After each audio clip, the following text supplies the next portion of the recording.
What is going on YouTube? This is Roger here from the Clown Reef, and I'm going to give you guys my personal review of the Fluval C2 power filter. Let's get this out of the way first things first. This is the 5th time I've made this video because the iPhone ran out of space on hard drive. People are interrupting my video.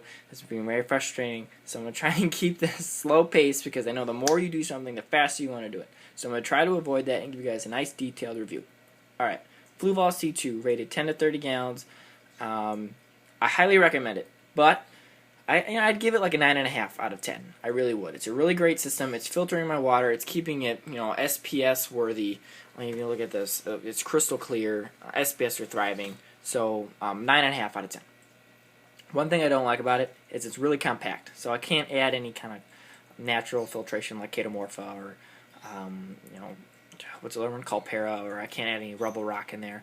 But I don't think I would do that if I could, because the way I have this set up is I have all my biological filtration is in the tank, in the display tank, part of like the system I have. So I like the look of it, which is why I have a bunch of rock in my tank. I love a bunch of live rock because it gives a lot of little critters crawling around and stuff. It's really cool. A lot of people don't like, they like minimal rock work. I don't. So let's get back to what I was saying. I focus my filtration more on the chemical side, more than the natural side. So what I'm saying is I have a lot of chemical filtration in here rather than natural live filtration.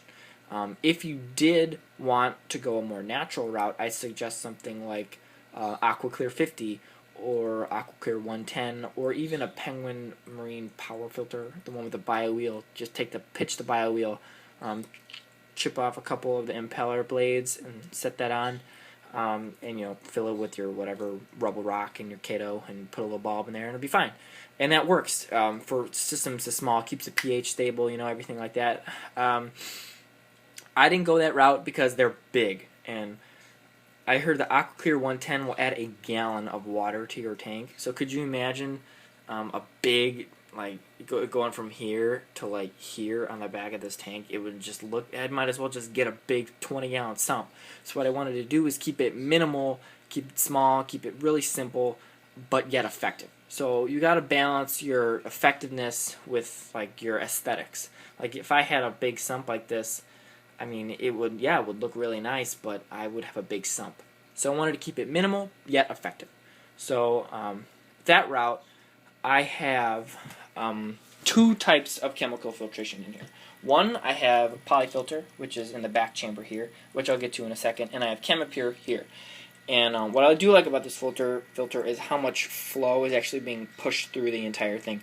So right now I have it on low flow because I'm making a video and it makes a little bit of a splashing noise because there's actually a piece here that's missing. I kind of lost it. I think it's actually around here somewhere on my desk. But I kind of lost it, so I took it off. Actually, I took it off, then I lost it, would be the correct order of that phrase. But it would help disperse the sound of the loud spout. But right here, there's a flow gauge, a real rudimentary thing, but it works really well. So this is the normal setting I have it on, and it pushes the water out really well, really fast. And it gives a lot of power to the 6-gallon tank, but it also has this little spout here, which is where a trickle chamber would be. Then again, they're not that really effective for saltwater tanks anyway. But let's get back into what I was saying. The thing I like the most about this filter is how easy it is to maintain. The only really thing that bothers me the most is if you look here on the side, you can see a little bit of sand collection. You see the Xbox controller and the reflection, but there's a little bit of sand collection. So you can just go in there, kind of just blow it out with like a what am I trying to think of? Like a turkey baster, small turkey baster type thing. And that just, spits it right out or it gets caught in the polyfilter. And then it's easy to clean. That's like the hardest part about this filter. I'm not even kidding. It's so simple to use, and I'd get this filter 10 times before I got an AquaClear 50. Another thing, before I get into the actual parts of it, I like about it is that it's really silent. Like if I put the mic as close to the, here's the motor right here. If I put the mic right there, it's virtually silent. So I mean that's good because this will be it's in my room, and the loudest thing about this whole tank is this spout and this pump, which is worthless. But I'll get into that in another video. That's literally the loudest thing is this water spout, and if I put that trickle chamber in there, I can't hear it. I could probably sleep in this room, which I haven't been lately. But now let's get into actual how the filter works. So this tube right here is actually extendable or retractable. Like you guys have seen those telescopes in the movies where they're like telescopic. It's like that, but only has two pieces. So you can make it go from about, I don't know, 10 or so inches to about, 5. It's really retractable, which is good for those people with, like, the shallow tanks like me. I can have a 6-inch tube without, like, going. I know the Fluval canister filters have those big long tubes that you have to cut if you have a shallow tank. I don't have that problem. I can just retract it, which is what I love about this tank. Right here is a hole for the siphon starter, which is really easy to do. Just cover it up, and boom, siphon starts, and the filter starts. So then the water will flow in. It'll get pumped through the poly filter, which is in this back chamber here, which is where a normally like filter floss kind of thing would go. So what I like about this is you can, while the filter's on, you can pull it up, remove it, clean your poly filter, and without even thinking twice. And it really makes it really easy maintenance, because I know the Penguin power filters, the more you turned them on and off, the worse the pump got. Like it got to the point where it's like rah, rah, rah, it got really loud. This one you won't have to worry about turning pumps on and off or wrecking the pump at all. You can just take it out, leave it on, and take it off. Same goes with this media basket. Normally this was filled with what would it normally be filled with? I'm trying to think of what would normally go there. It would be filled with biomedia. I'm pretty sure it was biomedia, or oh yeah, this would be where the carbon would go. So like a sheath of carbon would go in here, which was, I think they designed it to go with the Fluval C2. I replaced it with ChemiPure Elite, the 20-gallon bag. And it takes a little bit of finagling to get it in there, but once you get it in there, it's fine. Like now it's not even making any sound because I moved it up a little bit. So, but if I moved it back down all the way, it'll start to make sound. So you can make it silent just by lifting up the ChemiPure bag. Now it's virtually silent. So, yeah, that's like 2 easy chambers. You can just take them both out, change them, put them both back in. So I mean that's really, really good for especially maintenance. You don't have to unplug cables or restart the siphon. You don't have to do all that. You can just unplug it. You're not going to unplug it. You can just take it out, change it, put it back in. Boom, done. One other thing I like about this is I don't know how effective this is, but this is a little. It's almost like a flow switch, but a notifier, not like an actual switch. So when this, if you guys can see, there's a back chamber back here. If you guys can tell, that's polyfilter in here. So when this starts getting gunked up, the flow will be restricted, and the flow will go upwards and hit this little switch, which is right here. So if you guys can see that, it'll hit the switch. It'll actually push it upward, and it'll pop up notifying you that something back here is obstructing the water flow, which is most likely gunk or sand or debris, stuff like that. And it'll actually push this up. So you're like, oh, I got to change your filter. I haven't been that that lenient or that diligent about it. I don't have that problem because I have it on my phone. Goes off, change polyfilter, boom, done, and it's good to go. I don't think I've ever seen it popped up because that's how clean I keep it.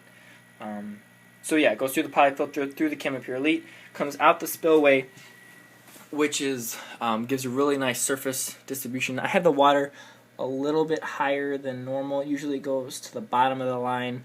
Right now it's sitting at the top of the line. So I usually get a lot more surface agitation, but I could just do this, and then I'd get a lot more surface agitation, thereby giving me more shimmer. So that being said, I think that's really all I have about it. I mean, if you guys have any comments, questions, concerns about it, just let me know. I don't think it was that expensive. I think it was like $35 or something like that.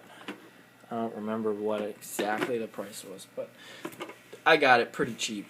I mean, it's nothing like a big protein skimmer, like $200 protein skimmer, nothing like that. But it does the job for what I have it set up to do.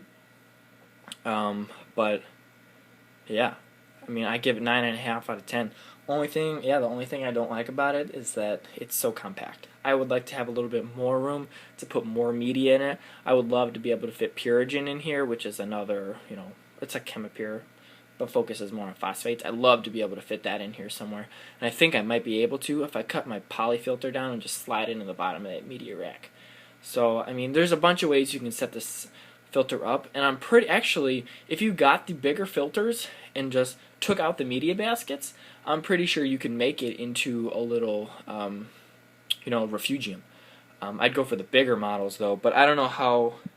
I'm not familiar with the C2, C4, C5, C7, or whatever they are, however big they go. I'm not familiar with, actually the process about doing that. I know the AquaClear 50s, all you have to do is like glue a wall in and bam, you're set. So, and modify the impeller and all that jazz. But, yeah. So that's really all I got about this filter. If you guys have any, comments, questions about it, just post them in the comment section below. I'll try and reply to it. I know YouTube's kind of finicky about notifying me. Like, I can go back to my past videos and read comments from like months ago that it never notified me of. So if I don't answer your question, it's because YouTube didn't notify me. So if you have a question, you need an answer, I'd most likely message me, because I'll know I'll get the notification from it. So, yeah, I think that's all I have for this review video. I really hope you guys learned something about the Fluval C2, and if you guys like it, I hope you guys, apply it to your system. I mean, these little nano tanks like this do really well with a bunch of chemical filtration backing it up. So, I wouldn't focus all on chemical filtration, though. There's got to be some mechanical, like water changes are actually a mechanical filtration, and the poly filter is a mechanical filtration. So you keep those clean, you do your water changes, and your pico, even your pico tanks, this isn't really a pico tank, it's a nano tank, but pico tanks can stay clean just as well. So, yeah, I think that's all I got. Once again, 9.5 out of 10. I love this. I love it. And I'll see you guys later. Thanks for watching, and have a good hot summer if you're in the Midwest or out in the desert, because wow, I'm in Illinois and hit 108 degrees today. I don't think I've ever seen 108 degrees on my car, ever. So, yeah, and I hope you guys enjoyed the video. Hope you learned a little bit, and I will see you guys later. Sorry for getting distracted there at the end, but, yeah, you know me. So, one more time, see you later.